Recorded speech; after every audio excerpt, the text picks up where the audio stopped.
তো hello everyone, আজকে সকালটা ছিল একটু অন্যরকম, অন্য দিনের সকালের থেকে একটু আলাদা।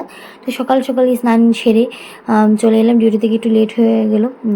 তারপর চলে এলাম, এসেই দেখছি মা মোটামুটি পুজোর জিনিসপত্র ঠাকুর করে নিয়ে চলে এসছে আর ঠাকুরকে সাজিয়ে।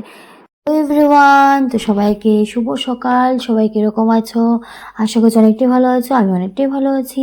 তো এই দেখো সকাল সকাল স্নান সেরে পুজোর ঘরে চলে এলাম। তো জানোই তো এখন চলছে বিপদনাশিনী মায়ের পুজো আষাঢ় মাসে। তো সেজন্য মা আর আমি মিলে আজকে ঠাকুর ঘরে ঢুকে গেলাম সকাল সকাল, স্নানটা সেরে আর ঠাকুরের কাজ করতে শুরু করে দিলাম। তো এখানে আমি ফলের জন্য বিভিন্ন আয়োজন করে নিচ্ছি। সাজিয়ে নিল, ঠাকুরের সিংহাসনটাও সাজিয়ে নিল। এখানে মা ফল কাটতে শুরু করে দিল। তা আমাকে বলছে যে তোর নারকেলটা ফাটিয়ে নে। এই দেখো নারকেলটা আমি ফাটাতে পারছি না, তাই এই জন্য ভাইকে দিলাম, ভাইও ফাটাতে পারছে না। তো শেষমেশ ফাটালো। যাই হোক, তো এখানে কাঁঠালও ভাঙতে বসে গেছি। এই যে এখানে কাঁঠালের কুচগুলিকে ছাড়িয়ে নিচ্ছে, ছাড়িয়ে সুন্দর করে থালে রেখে দিচ্ছি। তারপর মা সুজি করতে শুরু করে দিল। আর আমাকে বলছে যে আমি লুচিটা মানে মেখে দেওয়ার জন্য। তারপরে ময়দাগুলি ভালো করে মেখে নিচ্ছিলাম, লেচি কেটে লুচিটা বেলে নিলাম, তারপর ভেজেও নিলাম। আজকে প্রথম সুন্দর করে লুচি করেছি, মানে পুরোটাই আমি নিজের হাতে করেছি। তো তোমাদের বাড়িতেও কি পুজো হচ্ছে, বিপদনাশিনী মায়ের পুজো? অবশ্যই জানাবে। তো আমার তো ভীষণ ভালো লাগে ঠাকুরের কাজ করতে, আর কার কার ভালো লাগে তো তোমরা দেখতেই পাবে, মারা খুব সুন্দর করে পাঁচালি পড়তে পারে, আমার খুব ভালো লাগে। তো তোমরা দেখতে থাকো।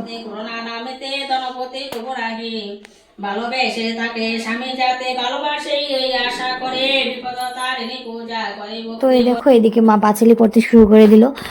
তারপরে কিছু পুরোই আমি ভেজে দিয়েছিলাম, মানে লুচি আর কি ভেজে দিয়েছিলাম। তারপর আর বাকিটা আমি কমপ্লিট করে নিচ্ছিলাম মা পাঁচালি পড়তে পড়তে। এখানে মার পাঁচালি পরে শেষ হয়ে গেলো। দেখো আজকে ঠাকুর ঘরটা কি সুন্দর লাগছে, খুব সুন্দর করে ঠাকুরকে সাজানো হয়েছে, ঠাকুরের সিংহাসনটাও সাজানো হয়েছে। ঠাকুর ঘরটা দেখতে খুব সত্যি মানে অনেকটাই সুন্দর লাগছিলো। তো সবাই আসবে আমাদের বাড়িতে, এসে প্রসাদ খেয়ে যাবে। তারপর পুজো শেষ হলো, তারপর আমরা চলে এলাম এখানে তেল সিঁদুর দেওয়ার জন্য মা গঙ্গা মায়ের কাছে।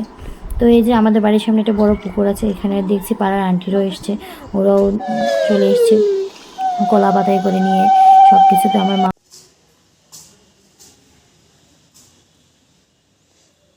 তো এখন প্রসাদ সার্ভ করা হচ্ছে। তো এই দেখো এখন প্রসাদ খাওয়ার পর্ব চলছে। এই যে এখানে প্রসাদ দিয়েছে অনেক কিছু, মা এখানে মা খেতে বসে পড়লো, সারাদিন এতক্ষণে খাচ্ছে। তো সবাই চলে আসো আমাদের বাড়িতে, আজকে বিপদনাশিনী মায়ের পুজো হলো। তো সবাই চলে আসো, সবার জন্য নিমন্ত্রণ রইল, সবাই এসে প্রসাদ খেয়ে যাবে। আচ্ছা, টাটা। তো এই দেখো পুজো কমপ্লিট করেই প্রসাদ খেয়ে মা বলছে যে একটু খিচুড়ি করবে। তো একটু খিচুড়ি জন্য মাকে একটু হেল্প করে দিলাম, ছোটো ছোটো ভিডিও ক্লিপ নিয়ে। প্রথমে বাদাম ভেজে নিল, সবজিগুলি ভেজে তারপর খিচুড়িটা বসিয়ে দিল। তো চলে আসবে সবাই আমাদের বাড়িতে। আমার ভিডিওটা যদি তোমাদের ভালো লেগে থাকে তো সবাই আমার ভিডিওটাকে একটা লাইক করে দেবে, শেয়ার করে দেবে, আর আমার চ্যানেলটাকে ফলো